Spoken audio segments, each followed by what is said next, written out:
bandiraɓe sehlaɓe heɗotoɓe radio Jowol Sare jaam hiire mon en garti hannde oɗo ñalawma alarba nogas e jeetati lewru me hitande ujunnaji ɗiɗi e nogas e nayyi habaruji moɗon e ɗemgal Pulaar.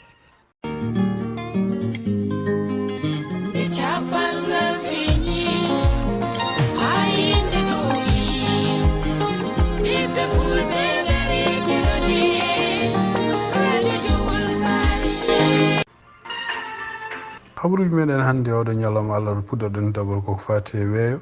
ko siftinde on tan e wayno ko ñalawma hannde ko ñalawma gulɗo kadi wonande yimɓe wonɓe États-Unis wonto woni hen tugui 15 degré Celsius ha yettanima 40 degré Celsius 15 degré Celsius ko wayno guure toon to Seattle ɗum noon ko Utah ha yettanima to ɓuuri wulde hannde États-Unis ko Phoenix Arizona e yettima 40 degré ñalawma hen donc ko jiida e ɗum ɗon tuɓoji nene continue ɗeɗo balɗe ɗiɗi ɓennuɗi ene wayno ko wayno Texas surtout ko wayno Dallas sibabude tuɓoji ɗi e kenel ɗi hewde kene wiye joni 1,750 ujunere ngala courant guila jamma hanki ɗum noon surtout ko toon tugui tan Dallas ha yettanima Fort Worth metro tugnade habaruji gumiri toon ko teskita kadi wonande wonɓe o diwan Cincinnati ñalawma hannde ɗo ɗo jataten hannde ene wayno ko ma won 20 degré Celsius jamma hannde ɗum noon walata kadi ko tobde toɓo ngo kadi ma continue janggo subaka ñalawma janggo alhamis donc ha yettanima aljuma ko ƴiwole gonata donc ha ñande samedi dimanche kadi toɓoji kadi ko jukorde arde ɗum noon wonande diwan Cincinnati. bandiraɓe sehilaɓe heɗotoɓe radio Jowol Sare habaruji men États-Unis puɗɗoɗen ko toon to New York mbino ni hono ñawore kanko Donald Trump wonnode ɗeɗo jonti foof ene wayno ko hannde ñawore nde uddi wonande procureur wonande kadi démocrate en holkoɓe mbiyata koɓe gaddi konngol mabɓe cakkitol ko fati holko woni sababu goto mabɓe fof ne yiiɗi soit Donald Trump tawi ko coupable ko kañum tooñi walla tawi wasa won coupable taw toñani woppite ɗum noon ko tugnade kadi e procureur e défense makko kanko Donald Trump fof kadi kono e kikiɗe yiyama hono kamɓe procureur uji mbaɗi kene wona heure uji presque 5 mankude seeɗa pour tan haalde rappel tan guila ɗum ɗo ɓe puɗɗi hen ko fati hen hollude jury o en hollude kadi yimɓe heɗotoɓe télévision ngaji fof tawde hay sinno waɗaka en direct hono Donald Trump gueɗe o joguino ko anniya non seulement wurade affaire woteji mbaɗannoɗe hitande ujunnaji ɗiɗi e 16 taw hudiri ko sodde ɓeɗo sukaɓe rewɓe haaluji muɗum beela ne mbasa yaltude taw kadi yoɓi ɓeɗon kalis noɓe takkiɗum ni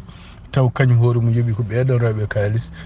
tawa noon kalis kadi hutiri ɗum wi wonde ko business aji mum ɗum ɗo fof noon ene wayno ko kamɓe procureur ɓe mbawi hollude ɗum hannde hono kamɓe défense noon koɓe ɓuuri yaññade ko no fewi ko wonde ko seedeji gaddaɗi ɗo fof surtout hono ko mbiyeten Michael Cohen kala ko haali haala muɗum fotani jogade ko wiyete doole surtout ha wiide no nawa neɗɗo kaso donc ko wawi wonde fof ene wayno ko kamɓe ɓe gasni hannde jamma hen ɗum noon ɗamina ko janggo 10 heures subaka toon to New York hono kanko juge Marchand mawo artu kadi o huccita e jury o donc ene woni ko janggo rokkata kanko juge Marchand non ko ñaawo gartiɗo nde ɗon on nduɗon suudu toon to New York kanko janggo rokkata ko wiyete jamirore makko famnude kadi jury holko foti hol gueɗe ɗe poti ƴewde e kadi holno foti liggorade ɗum noon ko janggo ɗamina à partir de 10 heures ɗum noon ko kanko tan juge woni hen kadi konngol heddi koye makko pour huccitande juge wonande noon haralaɓe hewɓe ko surtout ko wayno avocat ji ɗi ganduɗa hen hawnaki meeɗi kañum koyen wonde ligganade Donald Trump wona mabɓe ne pecci mbi wonde ko hawnaki jury o martir konngol muɗum ko adi aljumani saabu jury o déjà ko ɓuuri hewde hen ɓe famamuye mabɓe noɓe jiiri ɗum ni jury o ene wayno déjà ƴefti feere muɗum guila ko ɓooyi woni hen kadi mbiɓe ko hawnaki jury o ma wasa nanodirde so wasi nanodirde noon hayso ko goto walla ɗiɗi hen mbasi nanodirde ɗum firti ko juge o dañi jury o wiyete ko hanka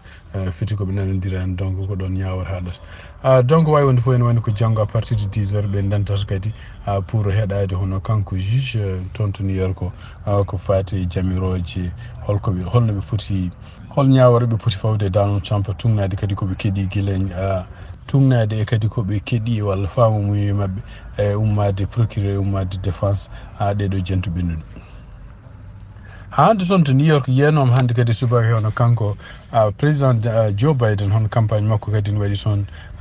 ɗum noon dental ɗum noon koye toon to Manhattan noon ko nokku mo ganduɗa tribunal o woni yenom noon e ɓeɗon arnoɓe toon hono kanko Robert De Niro noon ko acteur ko neɗɗo Hollywood mawɗo gandaɗo kadi ko neɗɗo e film uji ɗum noon e yiyanoma e haalluji ɗiɓe kaali toon ɗi hono surtout kanko Robert De Niro tengtinde wonde ko Donald Trump so tawi yimɓe belsidima ha gotini neɗɗo ɓurɗo wonde dangereux e aduna foof e kadi ene wayno programme muɗum mo jogori wadde o so tawi arti laami leydi ndi ko programme o jogorɗo wonande bonande wonande non seulement pour américain mais aduna o foof hande ko fati ñawore toon to New York ko ɓuuri teskirede hande tan hono kanko Donald Trump nde o yaltata walla nde o artata toon to tribunal nde e journaliste uji namdimomo laabi kewɗi mbi wonde holto Melanie Trump woni ɗum noon ko joom suudu makko ɗum noon kadi woniɓe hewɓe haalnoɓe mbino tawde ndeɗo ko ñawore surtout henna ko haalata hen ko henna ko gueɗe ɗe waɗi taw mo resodiri e Melanie Trump donc ene wayno ko hawnaki Melanie Trump ma ar wallamo walla ko hen ko noon ngolɗo wonde watti laabi kewɗi ndi ganduɗa journaliste uji so kanko Donald Trump so yalti tan namdom mbiya hoto Melanie Trump woni ko teskira hen kadi kono Ivanka Trump ɓi ko debbo mawɗo kañum hoore arani meeɗani arde tribunal to ɗum ɗo kadi hawnaki ene wayni ko yimɓe haalaleɓe ko fate surtout politique nen continue wiide ha hande ene wawi kanko Melanie o wawa arde ni ko wayno janggo ni nden de jury fuddoto wadde délibération ko noon woni hen wiyaɓe kadi ha hande kanko gargol makko hawnaki kadi ko ene wawi ɓeydude caɗele goɗɗe wonande ndeɗo ñawore wonde hono kanko Donald Trump surtout tawde o ñawete ko gueɗe ɗe waɗi taw omo resodiri e Melanie Trump kadi omo fijje yimɓe wonɓe ha hande habaruji partude États-Unis ko fati politique toujours hono kanko Nikki Haley ene wayno ko lundinoɗo Donald Trump dumunnaji neɓe gone e élection ngaji mabɓe premiére e kadi yontere ɓennude e jaltuɗo e konngol muɗum wi wonde ko so woteji gadi wotan ko Donald Trump ene wayno ko ñande altine nde o ñalli ko to Tel Aviv ɗum noon ko Israël feeto ngo mbiyata mémorial de nder konguɗi ɗi o yaltino wi wonde ko États-Unis fotani dartinde neldude Israël kaɓirɗe ɗi foti sohli toon o wi États-Unis kala Israël ko sohli pour habde e guerre muɗum o woni oɗo saha joni contre Hamas ene foti hebde ɗeɗon kaɓirɗe e ɗum noon kadi ene wayno kadi o wi ko Amérique kadi fotani jogade doole wiide ne jangguina Israël holno waɗirta guerre muɗum ɗum ɗo fof noon ko sifatoton ko siftinde on tan ko kanko Nikki Haley gabbitiɗo oɗo saha joni Trump pour ko fati e campagne muɗum hawnaki kadi kanko hoore makko o ɗamini ɗum hawnaki so tawi Donald Trump ne ƴefta premier ministre tugnade hande haralleɓe ko fati politique kaali hawnaki ma waɗe oɗon liste wawi wonde foof ene wayno woni ko toon to Tel Aviv kadi siftindon toon ko ñande dimanche ɓenni ɗo hono kamɓe Israël ɓe mbawi werlade bombo mawɗo bombo o kadi yani koye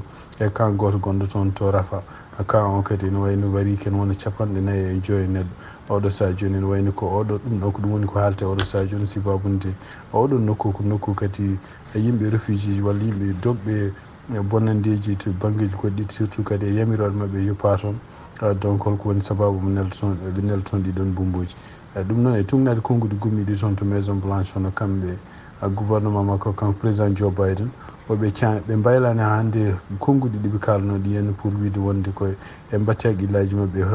hono Israël waɗirta guerre muɗum kono noon e wayno oɗo saha joni ko nde namde jalti ko fate ɗiɗo bumboji berlade toon to Rafa est ce que ɗum ɗon kadi yettaki gueɗe ɗe ganduɗa wiyeteɗe wonde ko kamɓe Israël ene wayno ko ɓe ɓenni keerol ngol Joe Biden hannaɓe e konngol makko kanko Jean Kirby donc toppitiɗo konngol toon to Maison Blanche kadi ko goto e yimɓe conseil makko kanko président Joe Biden o wi ene wayno ko hande ɗum ɗo ko joni waɗi donc eɓe ɗamini wonde gouvernement Israël en continue waɗa enquête aji muɗum kono noon e wayno ko résultat ji ɗi jiiton ɗi ko résultat ji ɗi moƴƴani so tawi yettima tan noon wonde ko tawama wonde ko Israël naaɓe ko wonko mbaɗi ɗo henna ko hunde nde teeyi ɗum ɗon ne wayno ko kamɓe États-Unis mabɓe ƴefti peeje mabɓe ɗe noon ko dartinde kala balle ɗeɓe ballatno Israël surtout ko fati e henna guerre mo woni toon hakkude muɗum e Hamas ha hande toon to Israël hono kanko Benjamin Netanyahu premier ministre mo Israël o wi hay sindo aduna o fof ene wayno oɗo sa joni nene yenna Israël surtout yenne weltaki sibabunde bombardement ji mbaɗaɗi toon ñande dimanche nde barɗi kene famdi fof ken wiye 50 neɗɗo a wi wonde haysi ko ɗum ɗon ko aduna fof joni yini ɗum ene wayno ko ɗum kanko hoore makko omo faami ɗum ɗon kadi ko jumri ɗum haɗatamo continude guerre mo woni toon to Gaza. ha hande ene wayno ko kanko Benjamin Netanyahu o jaɓani ha hande heɗade sehila makko surtout ko wayno États-Unis won leyɗele Europe won wonde ko attaque walla haare nde waɗata toon to surtout nokku to biyeteɗo Rafa ene foti dartade. Cour international de justice mo kañum hoore mum waɗino wi wonde ko il faut ko dartina haare to nokku ɗo Rafa. hen juge goto kadi ko kañum woni vice président cour international de justice taw ko ugandanajo ene wayno kañum hoore mum ko caliɗo ko wawi wonde fof ene wayno ko kamɓe heɓɓe ɓe fof ɓe jaaɓi wonde yamirore nde kono Rafa hono bombardement ji ɗi Israël waɗata Rafa ɗin pour dartade ko wawi wonde fof ene wayno kanko Benjamin Netanyahu o wi ɗum ɗon wona hunde jogorde wadde tanko mo wuuri.